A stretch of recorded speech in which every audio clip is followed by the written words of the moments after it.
Agar birodar bekor qolgan bo'lsang, shart o'rningdan turda namoz o'qi. Tasbih ayt, istig'for ayt, takbir ayt, zikr bilan mashg'ul bo'l, kitob o'qi. Yoz, uyingni, xonangni tartibga keltir, kimgadir foydang tegsin, bekorchilikni o'ldir. Qaraganda, uyingda sen qilishing kerak bo'lgan ish to'lib yotibdi.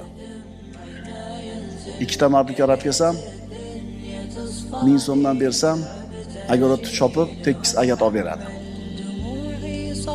Bizning tanish manzarami? O'zi men yo'q o'zi. O'zi hemiri yo'q. Qaraganda uyingda sen qilishing kerak bo'lgan ish to'lib yotibdi. O tomni ichiga chiqqanda tartibga keltirish kerak. Podvalingga tushganda, u ham shu tartib kerak bo'ladi. Qaysi asbob qayerda turibdi bilmaysan. Ko'changdagi ariq, eshiging tagidagi ariq tozami? Daraxtlaring sen o'zing xohlagandek chiroyli suratdami?